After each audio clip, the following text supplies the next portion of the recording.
उमरकोटे मंत्री द्वारा अभियोग प्रकोष्ठ उद्घाटित। उमरकोट विधानसभा मंडल जनसाधारण को सुविधा सुजोग अभियोग शुणापी मंत्री नित्यानंद गंडों तत्वावधान में एक अभियोग शुणाणी प्रकोष्ठ उद्घाटित हो जाइछि। राज्य में दीर्घ दिन सरकार परिवर्तन कर साधारण जनता भारतीय जनता पार्टी को सरकार गढ़िबार सुजोग देइछंती। एणु मुख्यमंत्री मोहन मांझी एही सरकार लोकों सरकार बोली अभिहित करथिले। एबे एहा धीरे धीरे प्रतिफलित हेबारे लागिछि। साधारण लोके पूर्व सरकार सह सीधा सड़क जोड़ी होई पारि नथिबा बेले एबे सरकार समस्त अभियोग शुणिबा पई स्थाने स्थाने एभली भाबरे सुविधा जोगाई देउछंती।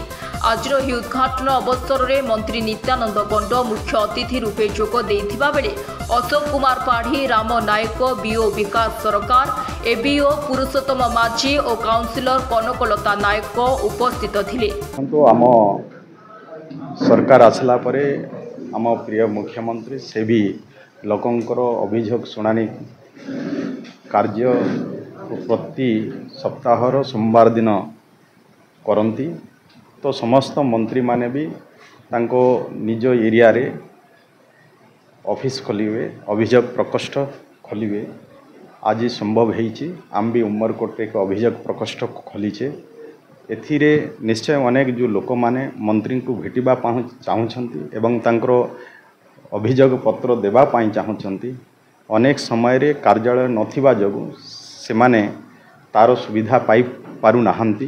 किंतु आज अभियोग प्रकोष्ठ खोलिबा द्वारा सेमानकु आउ कोनोसी असुविधा होबो नाही। सेमाने सीधा इठी को आसीबे, प्रकोष्ठ रे आसीबे एवं तांकर कोन अभियोग अछि से अभियोग देबे एवं से अभियोग को आमे तर्जमा करिवु एवं तांकर समस्यार समाधान करिवु।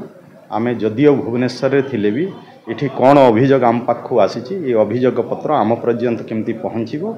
आउ भी आम इठिकार जो माने भी अछंती अधिकारी माने जदि तांको पाखरे किछि अभियोग थिबो से अभियोग पत्र को आमे तांको पर्यंत पहुँचेबो एवं सेथिरे अभियोग पत्र देला परे तांकर प्रकृति रे तांकर काम हेला न हेला हबो न हबो ये विषय भी आमे तांको जणाई देबो।